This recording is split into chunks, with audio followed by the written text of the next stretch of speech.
Toxic relationships are just that. They are toxic and they are damaging to your well-being. How do you know if you're in a toxic relationship, and what can you do about it? We are joined now by an expert in the field. She is Dr. Carmen Harra. She's a relationship expert and the author of the book Committed: Finding Love and Loyalty Through the 7 Archetypes. Dr. Harra, welcome to the show. Apparently there are like these little signs. I think there's 6 of them. How you know you're in a toxic relationship. So if you would, let's take those one at a time.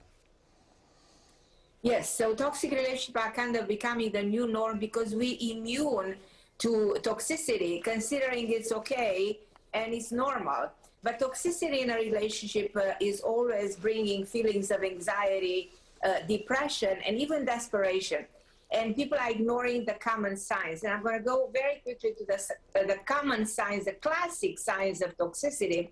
And the number one is jealousy and possessiveness. If somebody's constantly jealous up to a point of being angry, that's a sign of toxicity. And if somebody expresses feelings of possessiveness by isolating the partner in his action and connection with other people, that's another sign of toxicity. Cheating, very common, happens all the time. So infidelity is very hard to heal.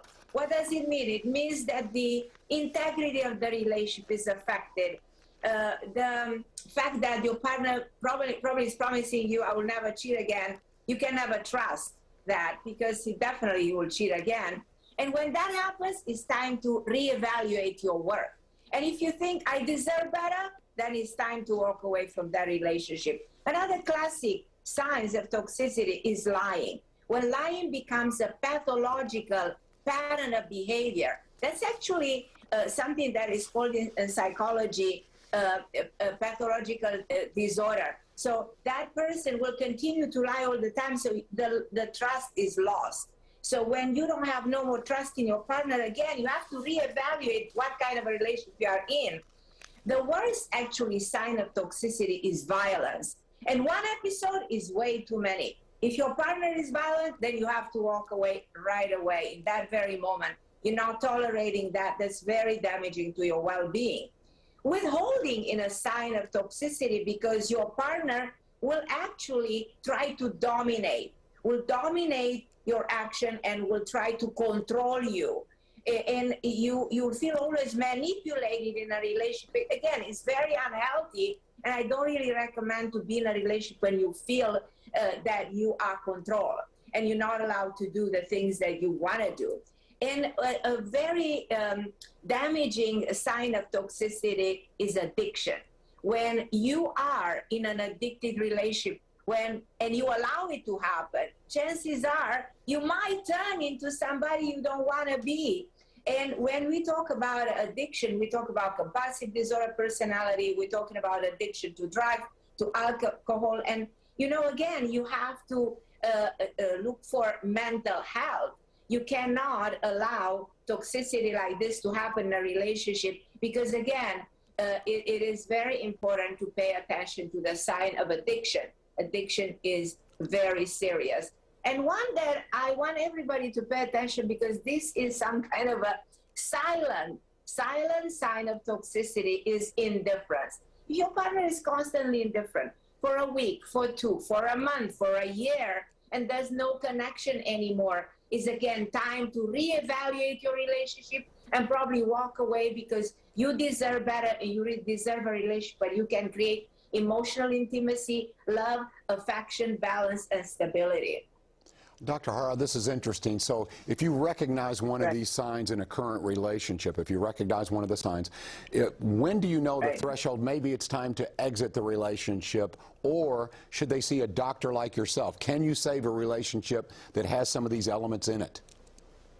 Yeah, it's possible to save, but you need to get help from a professional, from somebody to make you acknowledge the significance of mental health. This is what in the world right now should be discussed more. Mental health is very significant for your well-being, for the well-being of your partner. And of course, you want to save a relationship and do everything you can for the relationship to get back to balance and stability. But you have to do your inner work.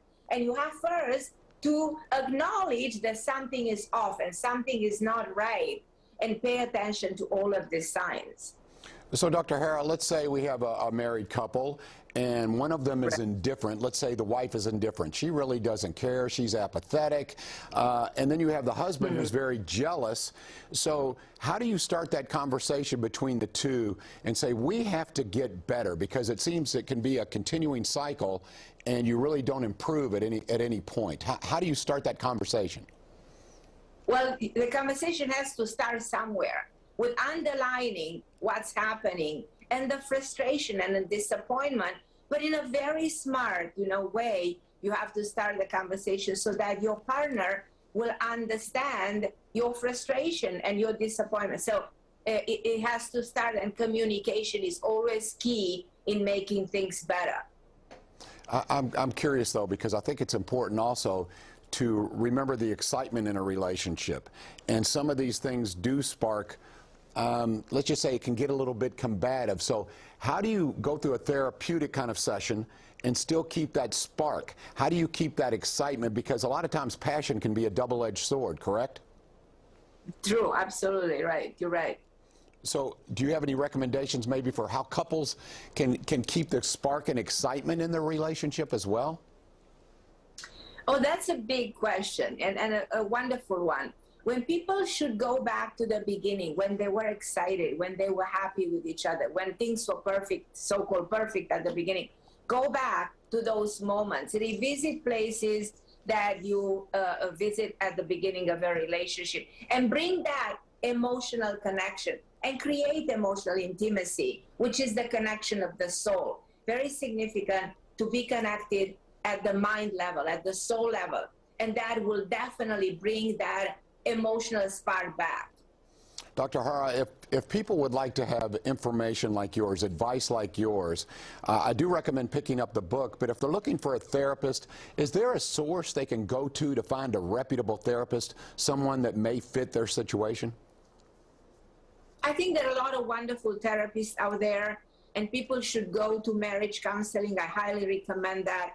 It's very significant for people to go to this kind of a cognitive therapy in which they get the help that they deserve. But don't let this bad signs of toxicity get worse. So take charge right away, and you will see your life getting back in track and improving, and you will find the balance and stability I'm talking about. Dr. Harra, I have to ask you, are you a florist as well? Because you always have beautiful flowers surrounding you. And they actually you're color coordinated as well. How do you do it? I love colors. We are very colorful people. Emotions are colorful. So I think we express love and gratitude by using all these beautiful flowers, the symbol of love. Well, you're certainly charismatic and very engaging. So for those of our viewers like myself who would be interested in purchasing your book, where can they go to find your book, Doctor? They can find it anywhere books are sold, and especially at Amazon, because everybody buys from Amazon. So go to Amazon or go to any bookstores, and you're going to find Committed, Finding Love and Loyalty Through the 7 Archetypes. If you want to find out your archetype, if you want to work on your relationship, this book will really help you. Okay, before I let you go, give me one good tip for a married couple before they leave each other. They both go off to work, whatever the case may be. Is a kiss on the cheek a good thing, or what should they do? Yes, it's very true. You know what? When somebody continues to express love and telling your partner every single day, I love you, that will rekindle the relationship and will always bring that flame back, and the excitement and the connection will happen again. Okay. Dr. Harra, thank you for the information. Really appreciate you. Thank you, John. You're wonderful. Good information. Grab that book. I tell you what, she is just a plethora of knowledge, and you can tell she has the passion for what she does as well. Take a little break. Mara Ansari is going to be filling in once again for Don G, and she'll